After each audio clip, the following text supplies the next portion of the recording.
atendimento a vítimas de abuso sexual exige de quem presta o serviço preparo e sensibilidade. Quem pede socorro numa hora dessa geralmente chega frágil aos postos ou à delegacia, com constrangimentos, traumas psicológicos, entre outros problemas de saúde. E nem sempre o serviço público está preparado para atender uma pessoa assim. Em Taubaté, no interior de São Paulo, o grupo multidisciplinar de apoio a essas vítimas atua na rede pública de saúde. Veja na reportagem da TV Unital. Muitos até preferem ignorar ou amenizar a gravidade do tema, mas o abuso sexual ainda é um assunto com carências de informações às pessoas. Por isso, o Grupo de Apoio às Vítimas de Abuso Sexual, GAVES, reúne estudantes e profissionais de várias áreas com o objetivo de atender gratuitamente vítimas e familiares. Ele é feito no pronto-socorro de ginecologia e obstetrícia, porque o pronto-socorro fica aberto 24 horas todos os dias da semana. Os profissionais foram treinados, existe um protocolo de atendimento padronizado pelo Ministério da Saúde.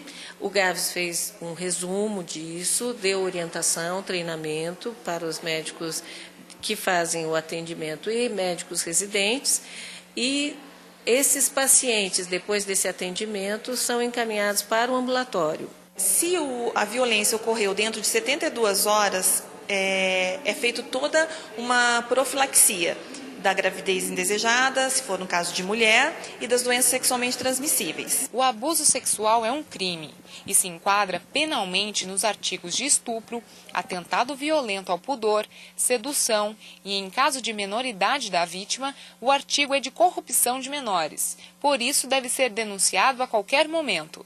Muitas das vezes, a família tem o hábito de beijar na boca uma criança, 2 anos, 3 anos. Esse hábito é familiar. Porém, pessoas do âmbito familiar um pouquinho mais distante, primos, tios, que vêm e extrapolam o limite social, o limite familiar, já é motivo para procurar as autoridades. São pessoas próximas da criança, geralmente parentes, padrastos, pais, tios, avós, alguns casos primos, vizinhos próximos.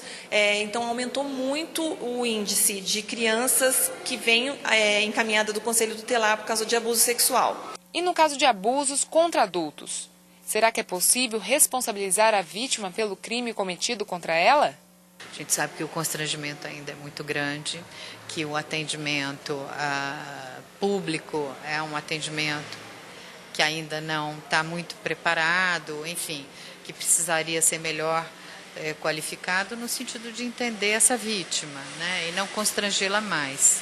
O grupo trabalha o acompanhamento psicológico com a vítima e a família, para criar uma corrente e combater as possíveis sequelas. Porque não é fácil você ter alguém próximo que sofreu violência sexual.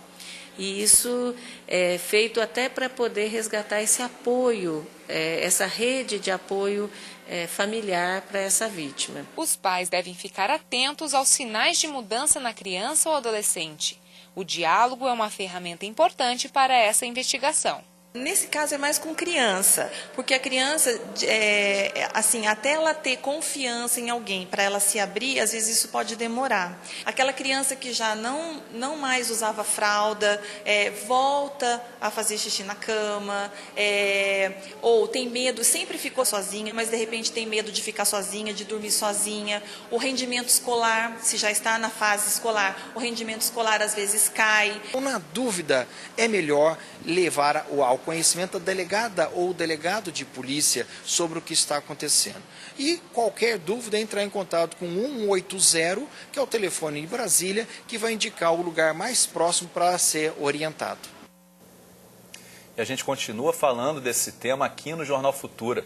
Eu recebo aqui no estúdio a psicóloga e professora do curso de especialização em atendimento a crianças e adolescentes vítimas de violência doméstica da PUC do Rio de Janeiro, Cristina Fernandes. E você, claro, participa com a gente dessa conversa por telefone ou pela internet. Os nossos contatos são o 0 Operadora 21 2273 5020 e o @Canal Futura. Cristina, muito obrigado pela sua participação. E eu queria saber, quando ocorre uma suspeita de que uma criança ou um adolescente tenha sido vítima de abuso sexual, o que deve ser feito? Se houver a suspeita, sem nenhum indício que houve o contato físico, buscar o conselho tutelar.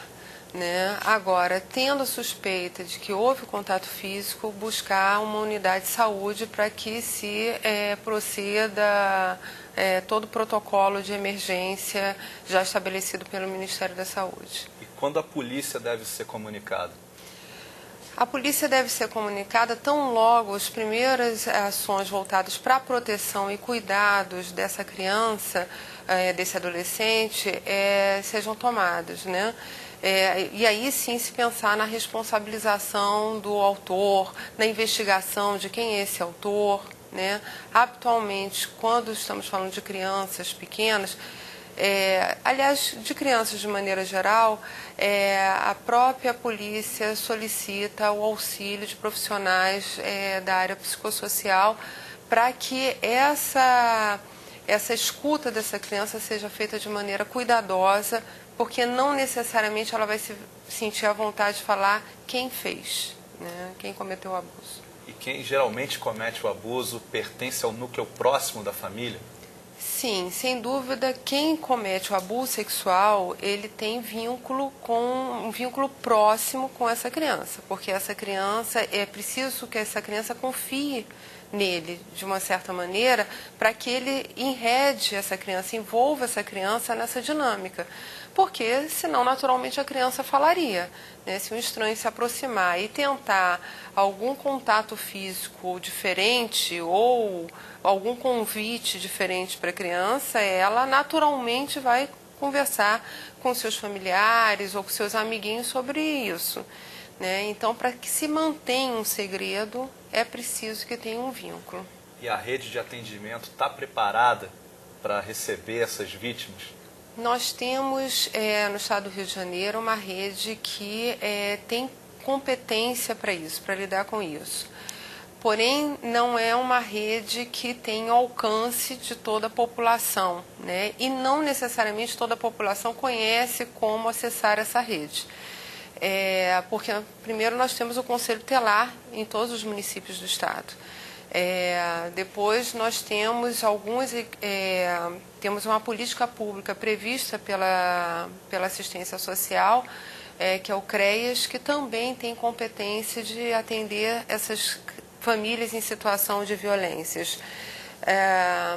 A Fundação da Infância e Adolescência do Estado do Rio de Janeiro tem um programa chamado NACA ou ARCA, né? Assim, depende do município onde ele está, que atende especificamente crianças e adolescentes em situação de violência, inclusive fazendo a avaliação dessa dinâmica, fazendo os encaminhamentos necessários para a proteção da criança e de sua família e da responsabilização do autor, e também prevê um programa de acompanhamento dessa família, né, para dar o suporte psicológico e social para que essa família busque a superação da dinâmica. No restante do país a situação é parecida com aqui do Rio de Janeiro?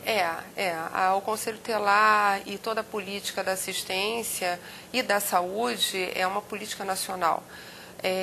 Em alguns estados, essas políticas já têm um alcance maior, uma capilaridade maior. Mas, sem dúvida, em todo o Brasil nós temos, sendo que esse programa da Fundação da Infância e da Adolescência do Rio de Janeiro é muito peculiar do nosso estado, assim como nós vimos no programa em Taubaté. Aquele programa é do município. Tá certo, Cristina. Muito obrigado pela sua participação. Eu que agradeço. A gente faz um breve intervalo, o Jornal Futura volta já já. Espalhadas pelo Brasil, academias gratuitas ao ar livre ajudam pessoas de todas as idades a cuidar da saúde.